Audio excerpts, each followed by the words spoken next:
I really do apologize that you guys have to stare at my horribly organized and extremely messy shelves. I'm trying to get my life together, and I'm going to fix them. When, I have no clue, but it will happen, at least by the end of the summer. So, hang in there.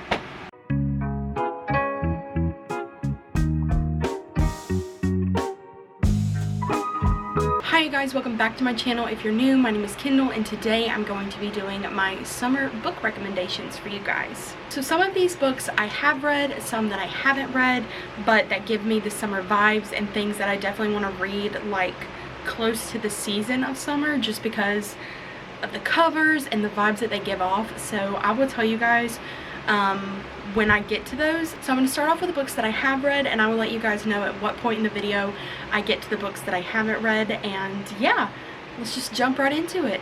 So some of these books I read when I was in high school, and I'm not like, they're not as popular now, and they're not, you know, they're older books, but they were some of my favorites when I was in high school. I have reread them since I read them in high school, and I still enjoy them. They are like a little bit for like teens and younger ages, but I do think that they have really good storylines, and they also have a very good plot, and they have some twists thrown in there as well that you're not expecting. And it's just, I think they're such good books. So even though I'm moving kind of out of the YA phase, I really still enjoy these. So the first one that I recommend is My Life Next Door by Huntley Fitzpatrick. This book was published in 2012. So this book is 10 years old. Oh my gosh! I think I got this book when I was in like 2013. Oh my gosh, I can't even believe that. But this is the cover. You know, it has one of those covers. There's nothing wrong with them. There are some great books out there that the covers don't appeal to me, but this is one that doesn't appeal to me. I don't really like people, like real life people, unless it looks aesthetically pleasing.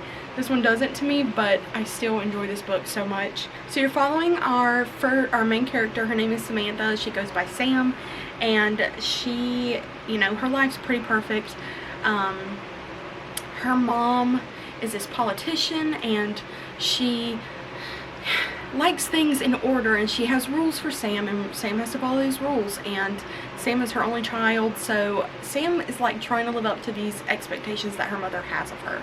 So they move into these next door neighbors named the Garretts, and the Garretts have this huge family. I don't even know how many kids there are. There's like 7, I believe, 7 or 8 or 6 or 7, I don't know, but there's a lot of them. And so they're all loud, they're all, you know, messy. It's a big family, so they're just trying to make it and keep all the kids alive and in order. So Sam meets Jace, and you know, he just kind of sweeps her off her feet, and they start this like summer romance. But she does have to hide it from her mom, because there are secrets being hidden. There are things that haven't come to light. This book had one of like the most interesting plot twists I've seen a YA book had in a while. So I highly recommend this. It's the perfect summer read because you know, it's happening all during the summer. There's little dates that are cute, and it's just such a good read. So I highly recommend this one. The next one is also a YA book that I have reread after I read it the first time, and I really enjoyed this one. It does have a new cover now. The new cover looks like this. I'll put it on the screen here, but this one I got before, you know, the new cover came out and all that good stuff. But it's one of my favorite books, and it is You'd Be Mine by Erin Hahn. To me, this book kind of reminded me of A Star Is Born meets Hannah Montana, which those are two very like different movies and different genres. It's not as sad as A Star Is Born, but it is very like to the same extent, but it's not quite as like lighthearted as Hannah Montana. There are some things that happen in the book, I think, so it felt like it was trying to move to adult, but it stays in YA because, you know, most of the things that happen would be considered YA. So we follow our main character Annie, Her name is Annie Mathers, and she was born into the country music scene. She has always loved country music. She's always loved singing and writing music and things like that. Her parents got into like this horrible accident, and she ended up losing both of them. And this, like, I think she was like 12, so this goes forward 5 years to where she's 17, and she has a big decision to make. She can either stay on her grandparents' farm and, you know, live her life like that, or she can perform and do what she's always loved to do and what she was basically born to do. And then you have Clay, who is 18, and he is also a country music star, but he was not born into it the way that Annie was, and his life is messy, and he's like this, he wants to be this bad boy, and, you know, he's having issues, and his, you know, his, what's the word? His reputation. How do you forget reputation? Anyway, his reputation is, you know, being slandered because of how he's acting. And so his, like, PR team, I think, like, talks to Annie's PR team, and they think that they would be a good match for each other because he will get Annie her name back out there, and Annie might be able to cool him down, and hopefully his reputation will go back to, like, this good guy. But then they, you know, they get out on the road and they're performing and stuff, and Annie is, like, becoming this big name and Clay's not, and I think that starts to get to Clay, and there's jealousy, and, you know, but there's also love, and so it's hard to, like, balance the two out. But I love this book. It's a short read. I don't even know if it's 300 pages. It's not. It's 289, so close but not. So I highly recommend picking it up. It looks kind of like a wheat-filled kind of fall, but I think just because of, like, country concerts, they remind me of the summertime, and so that's what draws me to this book during this season. The next one that I highly recommend is one that I've just read this summer, and it is Shark Summer by Ira Marks. It was a really cute, it's a middle grade graphic novel. It's kind of like a loose retelling of Jaws. I really enjoyed it. I'm not going to go into what it's all about because I'll be doing, you know, my June wrap up, and when I do that, I'm going to go into it more, but it was just really cute. The artwork is very, like, a particular artwork, so you might not like the style of it, but it didn't really bother me. I really loved the colors and how, like, vibrant it was, so it was really adorable, so definitely pick it up. The next book I recommend is The Secret Life of Bees by Sumach Kid. This is one of my favorite classic novels. I had to read this when I was in high school, and this was one of the books that I actually read. There were some that I just skimmed through and, you know, looked up stuff, because we all do that. I feel like we don't all read every single book, because I cannot do that, especially if I'm not loving the book. But this one I did really enjoy. It has the perfect summer vibes. So this book is set in South Carolina in the, like, mid-1960s. I think that's part of why I liked it, because well, as I've gotten older, I'm not old, I'm only 23, but as I've gotten older, I've understood and appreciated the books that were set in, like, South Carolina or North Carolina, because it's easy to relate them, like, to your own life, because you know the settings. So you have our main character, Lily. She grew up and her mom died in an accident, but it's all kind of a blur to her. She was there when the accident happened, but she doesn't remember it, and her father has always been, like, this strict, pretty abusive father, abusive emotionally, mentally, physically, so Lily has not had an easy life growing up. So Lily has this stand-in mother, and her name is Rosaline, and you know, this is all going on when the civil rights movement is happening, and, you know, you have these people that are so racist to these Black Americans. This book is centered around, like, feminism and Black femininity, and just, you know, the power that is behind Black women. And so you have Rosaline, and she's with Lily one day, and they're coming from, I think, a movie theater or a grocery store or something like that, and these three men who are like the most racist in this town that Lily and Rosaline live in say something to Rosaline, and she has had enough, and so she says something back, and I think she ends up like spitting. I don't know, she either like insults them or spits at them or something like that, and they're spitting, somebody spits, and Rosaline ends up getting arrested, and Lily helps Rosaline get out of town, and they moved and go to Tobern, and Tobern is where Lily's mother grew up and used to live. So you follow Lily and Rosaline, and they end up at this house that has these three sisters. They are beekeepers, and all of these women are kind of like, I don't know what, if I want to go back and reread this because I think I would understand it more now than I did, but they put their power in this, I don't want to say idol, but it's kind of like an idol, and they call it the Black Madonna. Things come out about Lily's mom. I don't remember all of the names of the women that help Lily, but I know June is one of them, is one of the sisters, and you know, Lily's dad comes to look for her at some point. Lily meets this boy, and they hit it off, and there's just so many cute elements in this story. I wish there were more stories written like this. So this one's one of my favorite summer reads, and it's a classic novel, and it's actually interesting, so I highly recommend it. The next book that I recommend is Daisy Jones and the Six by Taylor Jenkins Reid. This is one of my favorite books of all time.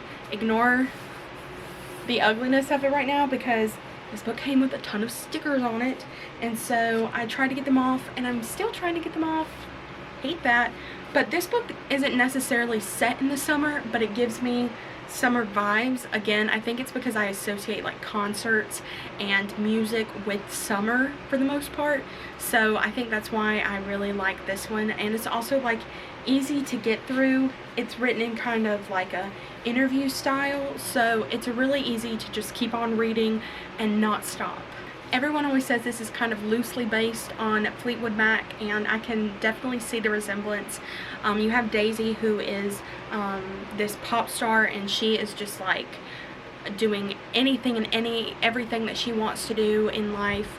But she's involved in like sex and drugs and all this stuff, and she's really like, she's made a name for herself, but they are also scared that Daisy is going to taint her name with everything that she's doing. Then you have this band, The Six, who is led by Billy Dunn, and Billy finds out that his girlfriend or fiance or whatever she is, Camilla, is pregnant, and he kind of goes a little wild on the road because it's fatherhood. I don't think he had a great father, and so he's scared and he's nervous. It doesn't, you know, always, like, his actions aren't always justified by him being scared of fatherhood and things like that, but you get to follow him, and they basically, the Six and Daisy Jones get together, so you have Daisy Jones and the Six, and they go on tour together, and they are like the biggest band to ever hit the stage. So you're basically following, in this interview, you're following the band and seeing what life was like for them before, during, and after they, you know, toured, and it's just amazing. It's one of my favorite things. I also recommend that you listen to it on an audiobook if you have it, because they have an entire cast. They also have a show coming out that I'm so excited for, and it's just going to be the best. I cannot wait, and I hope that I can reread this before the show comes out because I'm just in love with this book. The next book that I recommend is Where the Crawdads Sing by Delia Owens. This is, again, one of my favorite books that I have ever read. I read it this year, and I'm not going to get into what it's about that much because a lot of people know what this one's about, and I did this in one of my May wrap-up videos, so if you want to know more about it, go back and watch that one definitely. But, you know, this is happening in North Carolina. You have jail, you have just a beautiful, like, coming of age story where you're following Kaya. This book just had it all, and I was so nervous, I think, going into this book because of the hype that it got, but to me the hype was definitely justified. There's also a movie coming out on July 15th that I cannot wait to go see, so this one's gonna be a really good read for anybody that picks it up, I think. Again, it gives me summer vibes. A lot is happening in the marsh, so you get the ocean, you get sand, you get animals, so I highly suggest that you pick this up and try and read it before the movie comes out or during the summer at any point. My next two are coming from my favorite, one of my new favorite authors, and that is Emily Henry. So the first one I'm going to recommend is Beach Read. Do not let this fool you. It does not happen on a beach. I think there's one scene that happens on a beach and it's not very long. So don't go into this book thinking that you're going to actually get a beach read, because you don't. You get an ocean setting type deal. Like, when I picture where this is happening, it's on like an ocean front, but I could be completely wrong, and that may just be me trying to make it into an actual beach read. But you have these two writers, Augustus and January. They're kind of rivals, you know. Augustus and her have both been writing books. They kind of write different genres and different endings, and so they make this bet with each other that they can't write each other's type of genre.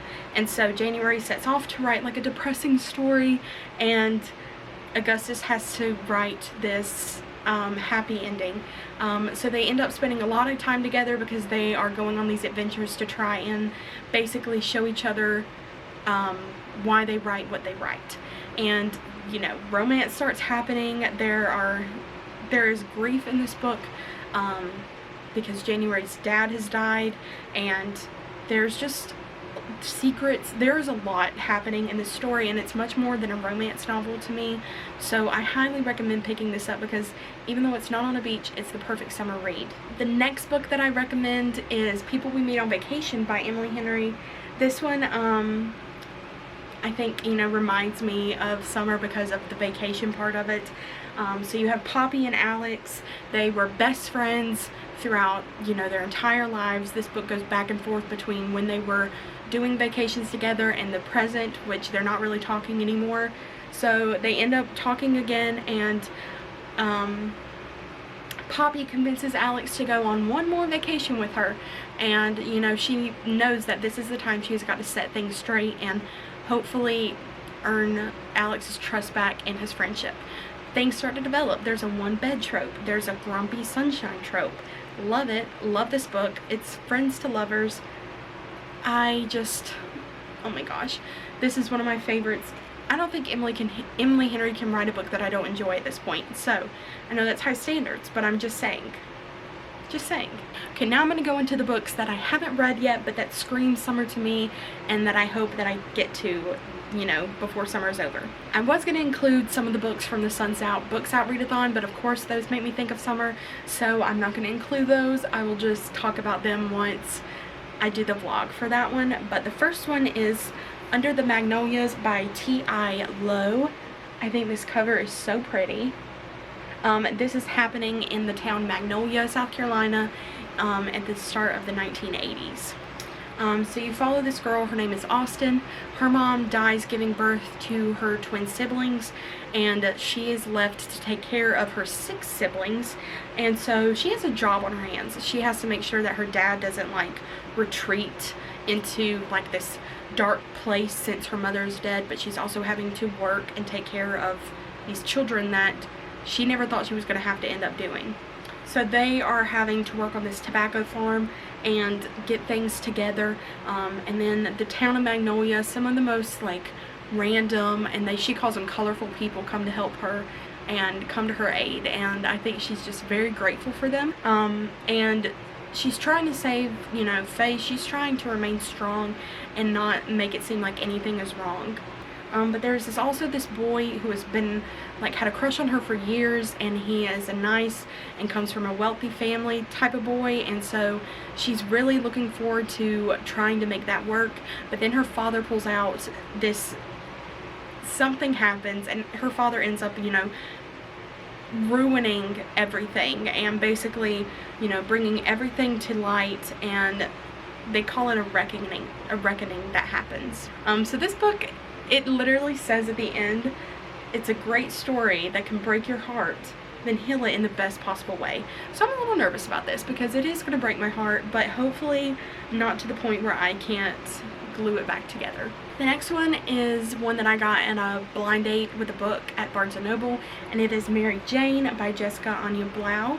It sounds really cute. This one happens in Baltimore in the 1970s. Mary Jane ends up, she's like a very nice girl. She follows rules, you know, she does what she needs and is supposed to do.